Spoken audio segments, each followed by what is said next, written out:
lijepo i poučno za multikulturalizam, jer onaj ostatak ne želi da uči albanski jezik, pa se većinska grupacija u mom gradu mora prilagođavati manjine.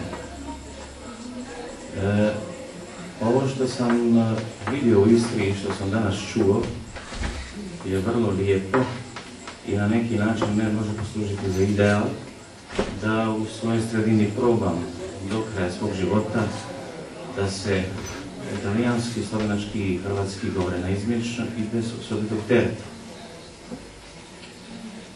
Ja ću vam pročitati tekst koji nosi naziv Četvrti postjugoslovenski rat ili o jednoj izvjesnoj crnogorskoj pobjedi koja je istorijska, kao i mnoge njene prethodne ostale. Tranzicija koju u manjoj ili većoj mjeri imamo danas u Crnoj Gori, nakon ratova u Hrvatskoj, Bosni i na Kosovu, jeste četvrti postjugoslovenski rat.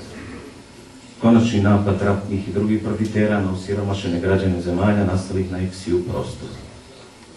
Rat u kome se ruši negdanja monolitnog srednje klase, koja je bila garant postojanosti humane socijalne politike, rat u kome inteligencija postaje poslušnički duhovni mehanizam jer službi oligarhijama, ili gnjevna grupica napuštenih očajnika koji se nisu dali kupiti noćni zanose, malo ko danas prihvata, rat gdje se seljak iznova pretvara u mutanta koga se on drži, a grad ostavlja, te rat u kome radništvo izbezumljena gomila naroda koja moljaka ne da se vrati radu, već da im se otpremnina poveća i izvrši dokup staža pred penzije koje su mizerne ili ih neće biti.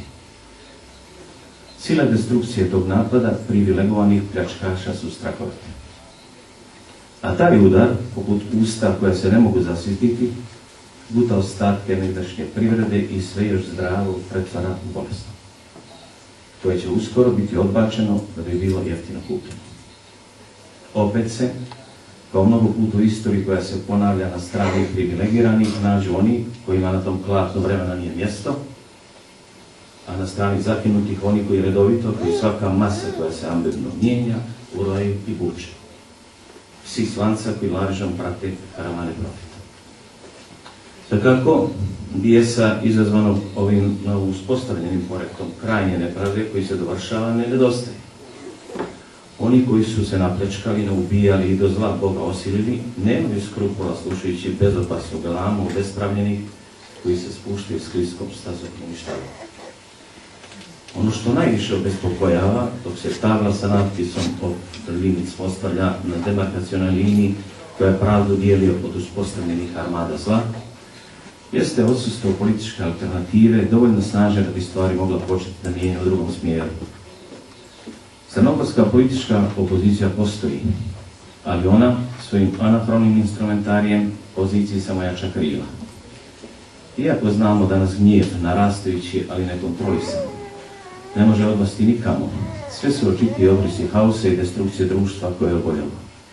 I šta se dešava u tom zavrnu, koga, osim socijalnih tumaranja, tako očito markiraju dvije riječi opeflinic. Kad bolesno više ne pomažu metodi konvencionalne medicine, pribjegava se onoj alternativnoj. Kad ne pomaže konkretna, pribjegava se alternativnoj političkoj borbi, koja više nema oblik parlamentarnih rasprava, niti omeđuju zaključci sindikalnih kongresa. U takvom okruženju odvija se četvrti postjugoslovenski rat. Konačni napad kapitala na siromašni prostora. To što mi istovremeno, dok rat traje, imamo i famozni put u Evropu, to što nas nasmiješena čeka euroatlantska integracija, druga je tema za neke druge sesije. Kako oblici tog rata izgledaju, kako se rubno očituju, vidjeli smo u mnogim bogatim evropskim zemljama, ali još nismo u mojoj Crnoj Gori. Sjećate se momaka iz pariških predgrađa koji su palili automobile, baskijski momci i dalje svoju terorističke akcije, francuski ultradesničari jurišili na kulturu, dok su italijanski građani koji su buneći se zbog otpada u gradovima zaradili još jednu vladu. Gnjev će uvijek naći način da zapali plamen. Ali niko neće skinuti table sa natpisom od Linic, raširene diljem svijeta kao uštavljene kožu sitnog zvjerja. Ako ne gori kolosalni plamen svjetske revolucije, goreći i dalje stotine, hiljade malih vatrina u našem iluziji. Kako je to konstatovao Sloterdijk, divni plamenovi ukazuju na debakl društva.